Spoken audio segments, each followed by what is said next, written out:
Hello, Donawatu fans. So today, I'm gonna bring you guys a quadruple IST build from the Demon Hunter. Demon Hunter is going to be played by Piano, and we've got Pax as the Chaos Sorcerer, who I believe is Zavagal. And already see that Wolf is very clearly Piano. Always trying to BM. Always trying to BM. But yeah, I don't know how this is going to go. I know it's a long replay, and I know there's quadruple IST, so I guess that's pretty good. That sounds pretty fun. I mean, in theory, the Chaos Sorcerer here should really shit on the quadruple IST. You just go Raptors.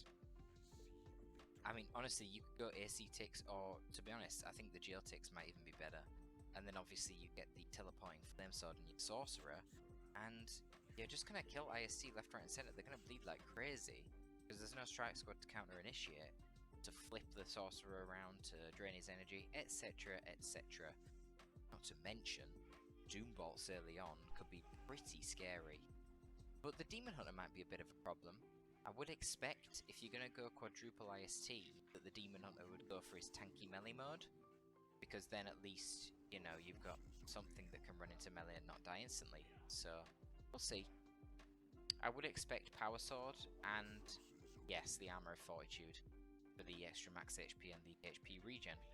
The Power Sword's good. Obviously, it multiplies the effect of this. You're getting an armor that makes him tankier, so if he's tankier, then a war gear that gives him more damage is automatically stronger, so you're going to be in the battle longer. But the cool thing is, it's only 20 power, and it has an energy drain on hit, which can drain the energy of the Chaos Sorcerer, so it's quite nice specifically for this matchup.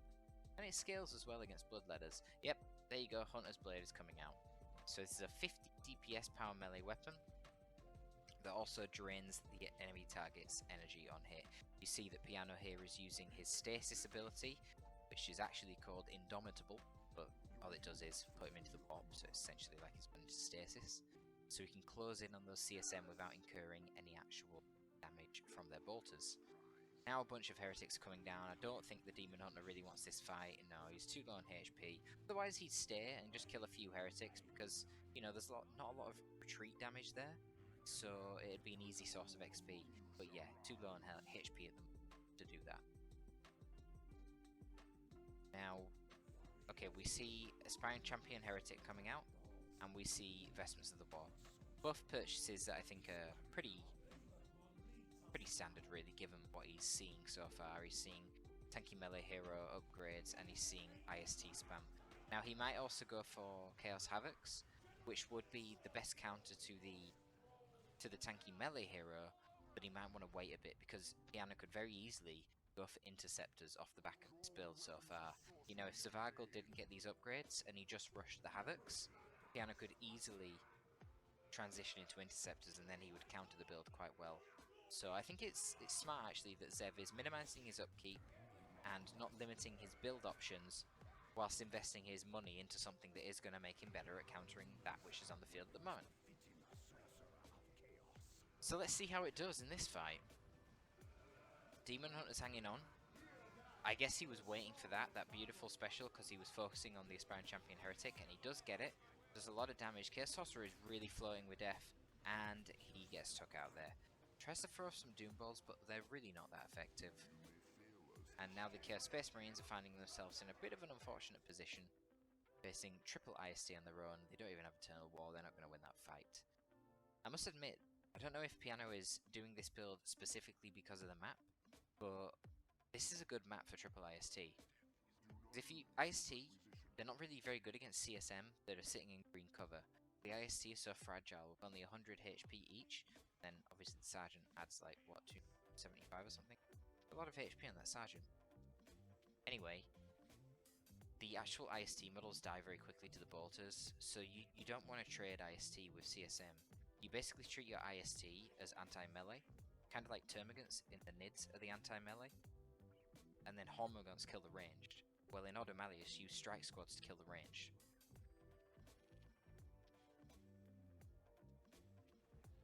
But there's not a lot of cover on this map, so that makes CSM a lot weaker than they would be on other maps. So I like it.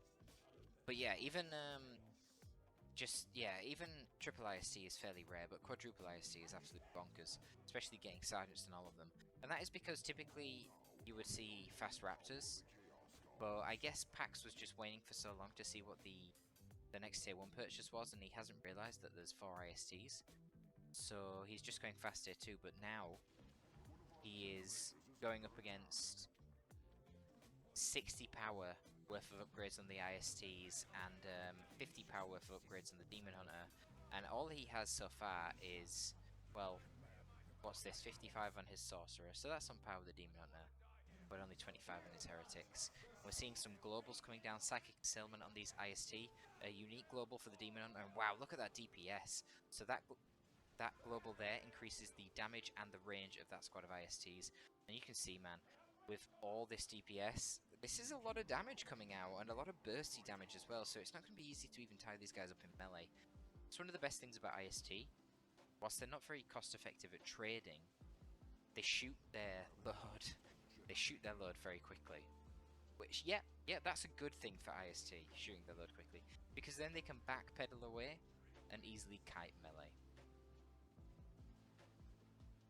So Demon Hunter using Indomitable once again, trying to close in on those CSM, just making sure the CSM have to back off so that they don't get their ball to poke on the IST and potentially some models. So a nice little play there by Piano. Obviously it didn't equate to much in that instance, but all he's doing is little micro plays like that to ensure he doesn't lose unnecessary models. And that's really important for Automatic because they are a really requisition heavy faction. And certainly if you go for a build like this, and if you start bleeding a lot of IST, well, you're going to get stuck in tier 1, you're going to run out of rec really quickly. But even if you do get to tier 2, you're going to find yourself without any resources for tier 2 units. Still, that's not where Zavargul, or I guess I'll call him Pax, it's not where Pax finds himself at the moment. He has got plenty of resources, but I find it interesting that he sees the quadruple IST coming out from Piano, yet he isn't going for a Blood Crusher, so I assume that he doesn't actually think he's that far ahead. And he's not wrong, because there is a Rhino coming out, so I don't know, I feel like Pax started his tier 2 a lot sooner. Okay, well he's getting a Dreadnought, so he is quite far ahead. I mean, Rhino, let's have a look, 55 power. It's 55, sorry, there's 35 in the bank, so Piano's got like 18 total, whereas there's 135 for Pax. So he's a little bit ahead on the power game, but not that much.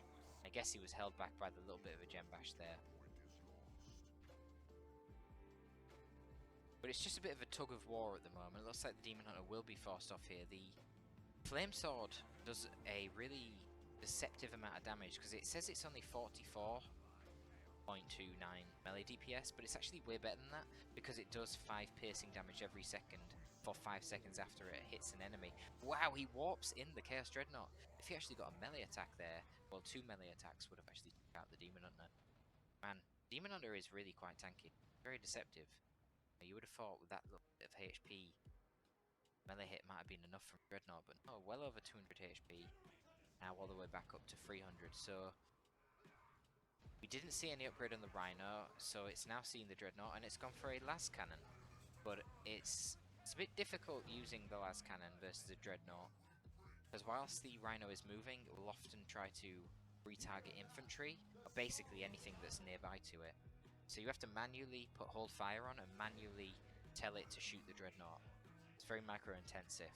Of course the Dreadnought can just turn around and kill you, but this is like any situation where you have a tank versus a walker.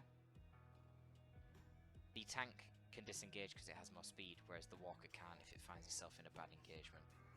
And so Pax doesn't like this situation. He wants to get a bit more control of the anti-vehicle and not have to rely solely on his Dreadnought. Can't disengage from bad fights.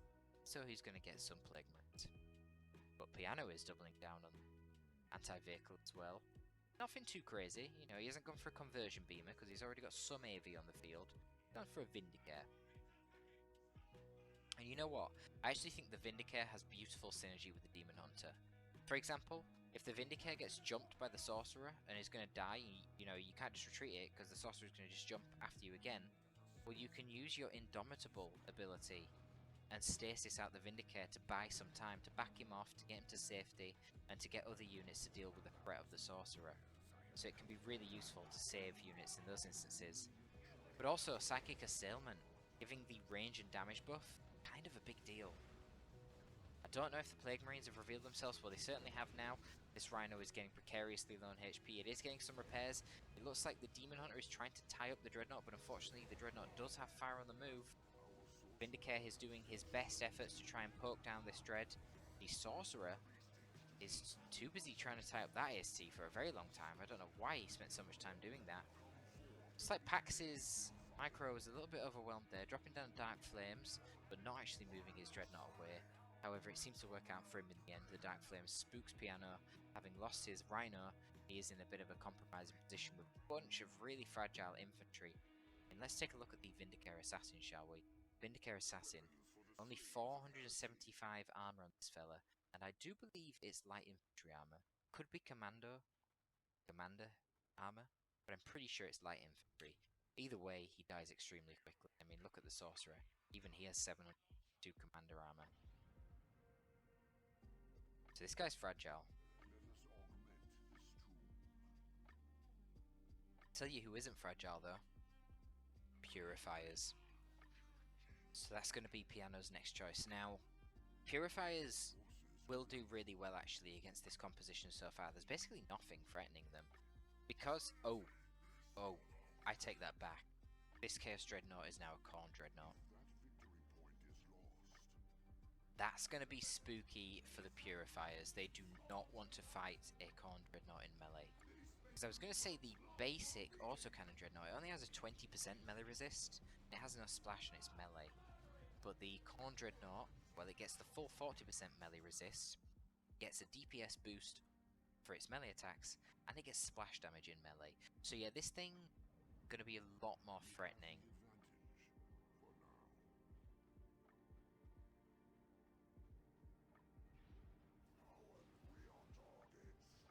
You know, it's even funnier because he's not even a Rus. He's Ukrainian. I guess call him a Rus. I'll probably start some ethnic debate in the comments there.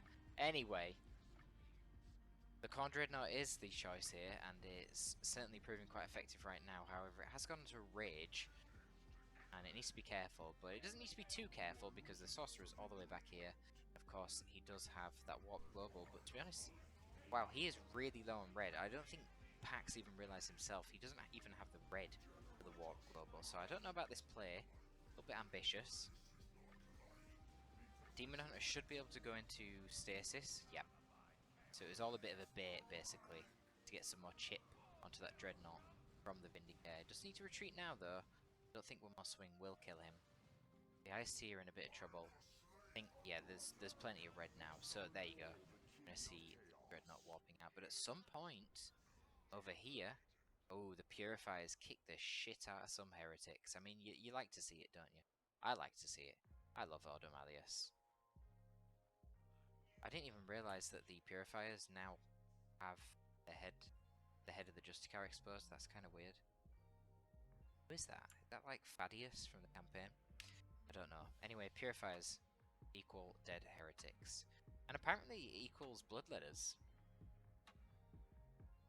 I mean, Bloodletters are your melee superiority option as Chaos, so I don't think there's really anything better that they could get in this instance. You certainly wouldn't want to go Raptors. That'd be awful. Purifiers all do power. Well, the hammer does heavy melee and the swords do power melee. So they would destroy the heavy infantry, the Raptors, really badly. But to be honest, Bloodletters aren't that great either because the Purifiers have their ability Energy Field, I think it's called, Psychic Field. And if you walk into it, it stops you being able to use your abilities. There's a really ability dependent. So not being able to teleport, but also not being able to phase out of melee causes a bit of a problem. Plus, Bloodletters are very dependent on their... yeah, Piano is amused at the sight of the Bloodletters. Savakal is known for his heavy Bloodletter play. But so he should be. He's a Chaos main. Bloodletters are vital to high-level Chaos play. But yeah, Bloodletters gain a lot of benefit from being under worship, obviously, getting that 10 HP per second gen. What you can actually do, Purify, is if you drop Psychic Field on the heretics, it will cancel their ability to use abilities. So if they're currently worshipping, they will no longer be able to unworship for the duration of the ability. So that means you can wipe them because they can't retreat whilst worshipping.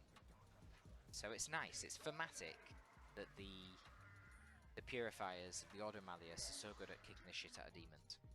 The worshipping heretics. There you go.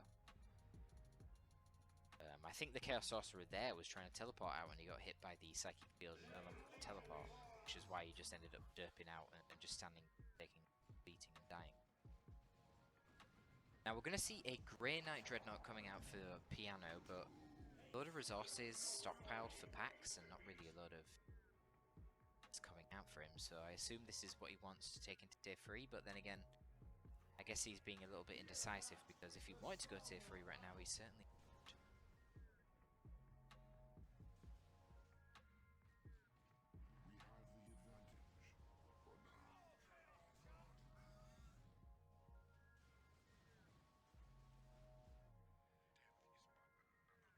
a nice little decap from the Plague Marines there, putting on a good bit of VP pressure onto Piano actually.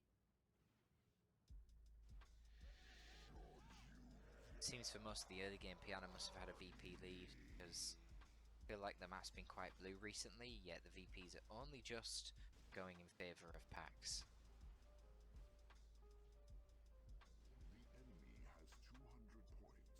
Now less than 200 VPs. Oh, Piano, definitely feeling that pressure, I'm sure. A dedicated melee Grey Knight Dreadnought is what we're going to see today. I guess that makes sense, he wants to counter-initiate those Bloodletters. Probably can overwhelm the Chaos quite easily in melee with the combination of the Purifiers and the Grey Knight Dreadnought. Not to mention that annoying Demon Hunter. So Doombot attempt going out there, does some pretty decent damage actually, a little bit late on the invulnerability ability.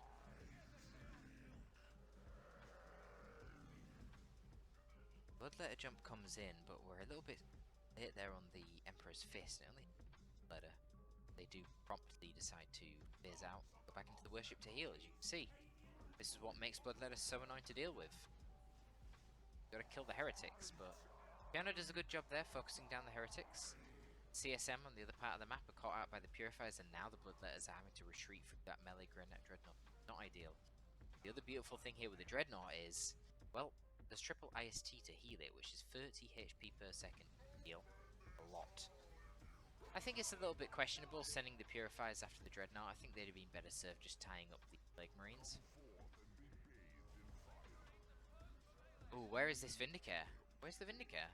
Oh, he's there. Wow, I couldn't even see him behind the hill. Jeez. Using Psychic Assailment once again on the Vindicare, trying to bait Zev into that fight, and because Zev used the Dark Flames to disrupt the IST, he didn't have any red to use his Warp Global Dreadnought.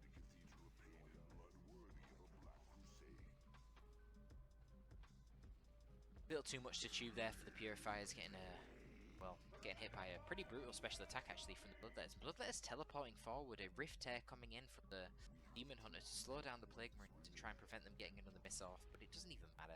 They do get another missile off, and now the Chaos Sorcerer is attacking the Vindicare Assassin. He needs to get out of there. This is quite a tug of war, and whilst watching those engagements, I don't know if you guys noticed, but I certainly noticed that Zavagal has opted to go tier 3.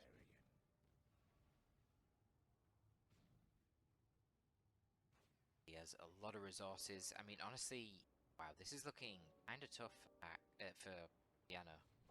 I'm getting really confused here. I've got like 4 names going on in my head and there's only 2 players on the screen.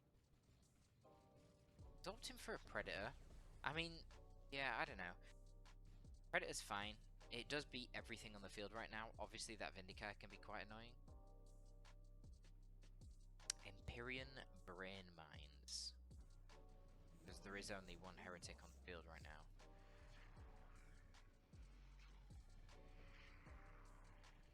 So these mines explode and do damage over time.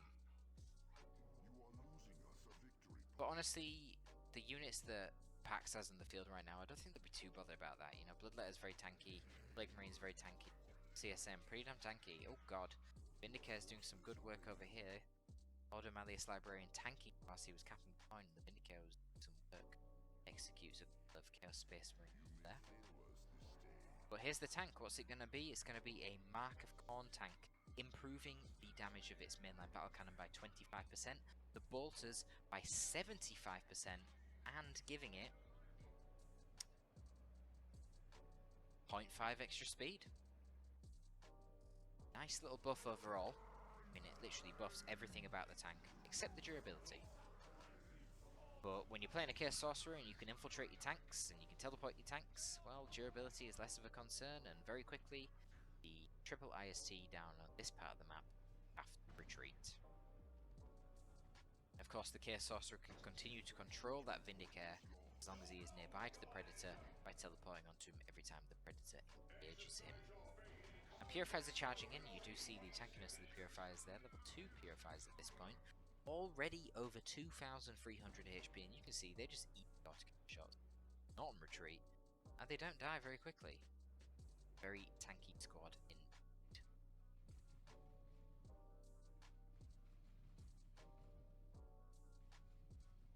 But wow, all that time that Pax was spending teching up and trying to get some elite units out in tier 3, it looks like that has given Piano the opportunity he needed to actually turn that VP situation around, and now Pax is the one who has himself 100 VPs to the 172 VPs of Piano. Now Piano is opting to stay in tier 2, he doesn't really have the time, I suppose, really to go in tier 3 at this point. He's going to go for a Dreadnought, and understandably, he's going to get the multi-melter, but if you've been following my channel recently, you'll have seen quite a few multi-melters in some of the games, and the key thing to the success of the multi-melter generally is to have a snare, because otherwise the tank is a lot quicker than the Dreadnought. So the tank can do precisely this, but the Dreadnought can't actually reach the tank with its multi-melter, but the tank can reach the Dreadnought with the autocannon. So long as you don't mess up your micro, keep moving, the Dreadnought will never be able to secure the kill of the tank. The longer it chases, well, it's just going to lose more and more HP until it's took out. So that's why you get a snare, and then obviously that isn't the case, and the Dreadnought will catch the tank. But of course he does also have the Vindicator as well, but Vindicator's a foot unit, so it's slow as well. So in theory that Predator should be quite impenetrable at the moment. We'll see. More VP pressure coming down from Pax. Demon Hunter throwing out a few Empyrean Brain Mines, but they're really not going to do that much to the Plague Marines. You do see they are counteracting the heal over time that the Plague Marines do get naturally. They naturally heal 5 HP per second per model. Huge amount of natural heal. Explode another Empyrean Brain Mine. I guess that does counter a little bit of the healing over time, but it's nothing major. I mean, they literally set off four mines there.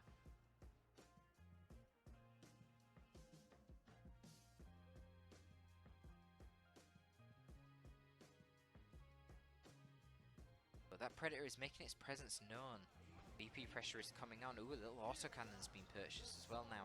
That is going to do a nice amount of damage to basically everything, but particularly that Dreadnought. Now with the combined damage of the Predator and the autocannon, this Dreadnought could be in a bit of trouble, but Pax needs to make sure that he actually manually micros the Predator. It's doing the problem right now where it's moving and it's shooting at IST.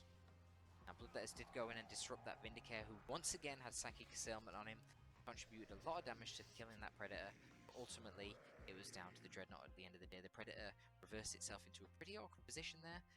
The Predator can crush this cover, so it backed up, and then Piano must have clicked there, and it drove forward because it can't go through the cover. Obviously at that point, when it has to drive around like this, it is well within the range of that multi-melter, and so the multi-melter takes it out. There's not a lot of VPs left in this game. We've got 90 for Pax and only 87 for Piano. I think Pax feels the pressure himself now, and he knows that he needs to get another unit out onto the field as soon as possible. Now, there's not a lot of options for him right now. He's in tier 3, definitely can't afford any super units, lacks the red for Chaos Terminators. So, understandably I suppose, he's opting for another Chaos Predator. We'll have to see how it does. I think, oh... Second Dreadnought is on the way for Piano, and given that Pax was struggling to deal with one Dreadnought. I do not think he's going to have a good time dealing with 2 Dreadnoughts. He lost his autocannon in that prior engagement as well, so really, Pax is very low on troop count at this point compared to Piano, and I think he's really going to struggle.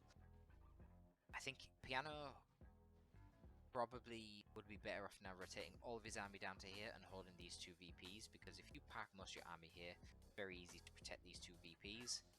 Whereas if you try and defend the contested and the natural, well, it's a lot bigger distance from the contested all the way down here. You can see right now, obviously, this is a huge push onto his natural with Predator, Bloodletters, Plague Marines. A lot of diverse threats there, and I think Piano's going to require most of his army to force this off, but we'll see. It is the Dreadnought that's staying top, actually, with the Librarian and 1 IST. Ah, yes, my bad. I forgot, because there are 2 Dreadnoughts now. So 1 Dreadnought bottom, 1 Dreadnought up at the contested, 2 IST rotate down, and the Vindicare. They're going to put in a little bit of work. The Chaos Sorcerer and the Plague Marines are both staying near the natural VP of Piano, desperately trying to get some sort of cap, but honestly, it seems a bit pointless to me. I don't know if he's realised there is actually a melee Dreadnought in his mist there. Now there's 2.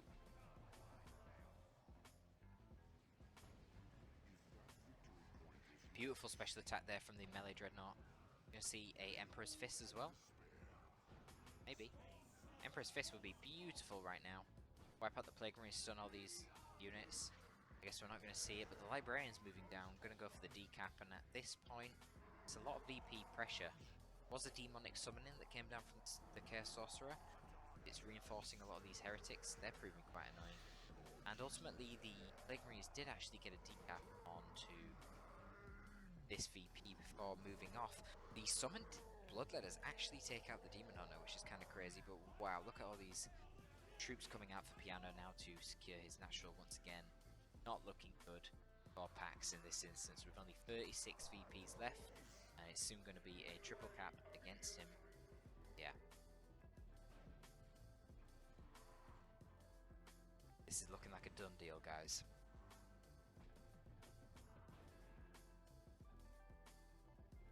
Wow, Psychic Assailment on the Librarian, that's an interesting one. But I guess. And yeah, there's no time left. There is a 2-0 cap against Pax. He has no infantry except the Plague Marines. No opportunity to cap, and he's going to miss it. And now there's just a spam of globals, because why not? So there you go, that was a bit of a Demon Hunter game featuring Piano and Zavago. Interesting one. I think Zev messed up greatly by not going for Raptors. If you want to punish that quadruple IST, Raptors and a teleporting Chaos Sorcerer would be a very good way to do it. And I guess he also messed up going tier 2 as well. Sorry, going tier 3. Definitely do need to go tier 2. Yeah, going tier 3 didn't seem to achieve him a whole lot. Predators counted by the Dreadnoughts, or less. Because there was no army to support them. Dreadnoughts had huge army support. But there you go, folks. That was a cast for you all. I hope you did enjoy it. Please leave a like down below and a comment. Help us in that eternal fight against the YouTube algorithm. That is all from your boy Torpid for today. Torpid out.